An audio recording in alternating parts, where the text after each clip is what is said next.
P X equal to X cube. बच्चों ये हमें बहुपद दिया है और इस बहुपद के लिए P0, P1 और P2 ज्ञात करना है। ये देखिए बच्चों, P0, P1 और P2 का मतलब क्या है? ये बहुपद है और उसका नाम यहां पर लिखा Px। तो ये Px है, तो जो मुझे यहां पर P और x की जगह क्या है? 2। यानी कि मुझे यहां पर x की जगह क्या होना चाहिए? एक बार 0, एक बार 1 और एक बार 2 होना चाहिए। तो इसका यहां पर बच्चों इस बहुपद का मान एक बार x बराबर है 0, एक बार x बराबर है 1 और एक बार x बराबर है 2 पर ज्ञात करना है।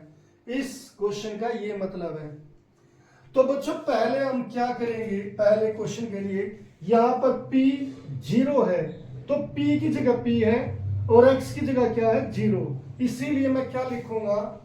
x बराबर है 0 का मान px में रखने पर, px में रखने पर पहले मैंने ये लिख दिया। अब बच्चों जो ये p x में x बराबर है 0 रखना, तो p की जगह p लिखो, ब्रैकेट की जगह ब्रैकेट, x की जगह 0, फिर ब्रैकेट क्लोज, फिर इक्वल, फिर x की जगह 0, फिर पावर 3। अब बच्चों यहां पर 0 की पावर 3 है, तो चाहे 0 की पावर कितनी भी हो, आंसर क्या आएगा? 0 ही आएगा। तो इसीलिए P0 किसके इक्वल आ गया बच्चों? 0 के। तो मैंने ये पहला क्वेश्चन कर दिया है। अब बच्चों P1 निकालना है, तो P1 निकालने के लिए मैं क्या करूंगा? x बराबर 1 का मान px में रखने पर अब बच्चों px में रखेंगे तो p की जगह p आ गया, ब्रैकेट की जगह ब्रैकेट, x की जगह क्या लिखना है? 1, फिर ब्रैकेट क्लोज, फिर इक्वल, फिर x की जगह 1 और यहां पर पावर 3 है। तो बच्चों अब 1 की पावर 3, कई बच्चे इसका आंसर 3 लिख देते हैं, जो होगा गलत। 1 की पावर 3 का मतलब है 1 को 3 बार गुणा कीजिए, 1 एकम 1, 1 एकम 1। तो ये आंसर क्या आ गया बच्चों? 1। इसीलिए बच्चों P1 का जो आंसर है वो कितना आ गया? 1 आ गया।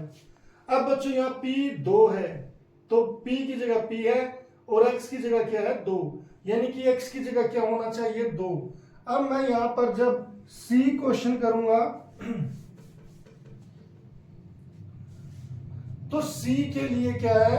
x बराबर है 2 का मान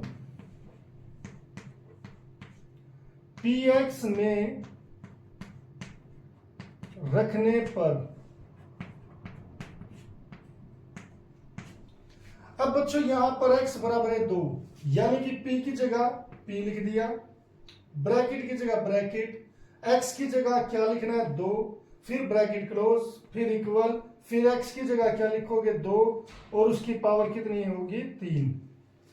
अब 2 की पावर 3 का मतलब होता है बच्चों 2 को 3 बार गुणा करो, 2 को 3 बार गुणा करो, तो 2 दूनी 4, 4 दूनी 8। तो बच्चों ये आंसर आ गया। आसान सा क्वेश्चन था, तो इसीलिए इसका जो आंसर आया P2 का वो कितना आ गया? 8 आंसर आ गया। तो यहाँ पर बहुत छोटा सा ये क्वेश्चन था, जिसे हम इस तरीके से कर सकते हैं।